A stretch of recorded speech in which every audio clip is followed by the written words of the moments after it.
Hi అండి. Welcome to my mini vlog. ఇదైతే house cleaning వీడియోలో అయితే పార్ట్ 3 అనమాట. సో, లాస్ట్ వీడియోలో అయితే నేను ఏం చేశానో చూసారు కదండీ. ఈ వీడియోలో అయితే నేను మొత్తం ఎక్కడ సామాన్లు అక్కడైతే సర్దేశాను. సో, సింక్‌లో గిన్నెలైతే నా కోసం అయితే వెయిట్ చేస్తున్నాయండి. సో, నేను గిన్నెలు కూడా నీట్‌గా అన్నీ తోమేసి ఇలా అయితే బోర్లించేసాను అన్నీ. సో, అంతా అయిపోయిన తర్వాత నా కిచెన్ అయితే ఇలా ఉంది చూడండి. కిచెన్ నీట్‌గా ఉంటే మనసైతే ప్రశాంతంగా ఉంటుంది కదా మన ఆడవాళ్ళకి. తర్వాత అయితే నేను వచ్చి మొత్తం ఇల్లు అయితే ఊడ్చేసాను. తర్వాత అన్ని రూమ్‌లో అయితే నేనైతే మాప్ అయితే పెట్టేసాను. సో, నేనైతే మాప్ అయితే డే బై డే అయితే పెడతాను. ఇంట్లో చిన్నపిల్లలు ఎవ్వరు లేరు కాబట్టి నీట్‌గానే ఉంటుంది. సో, ఇదంతా అయిపోయేలోపు నాకైతే ఈవినింగ్ అయితే 4 అయ్యిందండి. అసలుకి ఫుల్ అలసిపోయినా అసలు.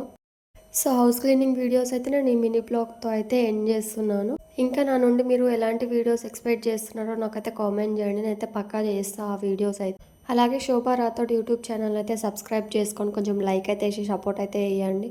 సో, ఇక్కడైతే నా సిచ్యువేషన్ చూడండి మొత్తం ఎట్లా అయిపోయిందో. ఇక్కడైతే నా జుట్టు చూడండి మొత్తం వర్క్ చేసేలోపు పిచ్చి దానికి తక్కువ పిచ్చికి గుడికి ఎక్కువ అన్నట్టుగా అయిపోయింది. సో, ఇంకొక మినీ వ్లాగ్‌లో మళ్ళీ కలుద్దాం. బాయ్.